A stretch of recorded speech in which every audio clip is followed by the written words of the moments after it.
Rook and Pawn Endgame Tricks 3, slowing down past pawns. In these two magical tricks, we're going to learn how to prevent our opponent's pawns from promoting easily. It'll slow them down at least. The first one is front pawn freeze. Now in this situation, we might be afraid of that G and H pawns, and with good reason. But don't we have time to take the A pawn? After all, it's a check. Let's see what happens if we do. So we take the pawn check, and Black starts an unlikely run over to help the G and H pawns. But he's so far away, right? Okay, seems like he's getting pretty close. As a matter of fact, White only has one move that actually holds the draw here. It's a tricky one, king to B1, but we don't want to draw. Let's start out again. This time, let's go after the pawns right away. Not the base pawn, but the front pawn. We freeze that, and neither pawn can advance. Then we quickly get a fork before the king comes over. But Black has a tricky move to cause us some trouble. They sacrifice the A pawn, and when we capture it, now that's going to buy the king time to come over and support the G pawn.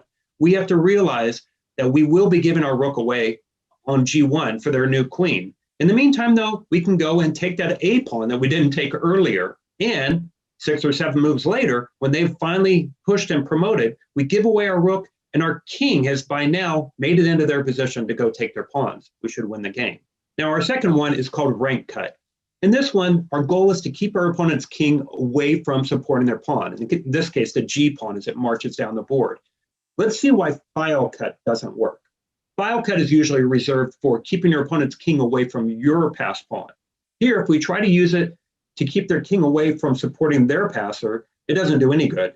They don't have to hold hands as they go down the board. They just walk down, and they actually pick up a tempo from a rook if you put it there. So let's do rank cut instead. A rook goes up to the 5th rank that keeps the king from marching down the board. If he wants to go down with the pawn, he's going to have to go all the way around to the H file. While he's doing that, that's going to allow our king a chance to come quickly in. So they'll probably give up on that idea, push the pawn, but now the king is separated from the critical pawn, and when they push it to the 3rd rank, we can just hunt it down and attack it. It pushes, we go behind the pawn, and then we'll be able to take the pawn and win the game. And that's rank cut. And that's it for this video. I'll check you later.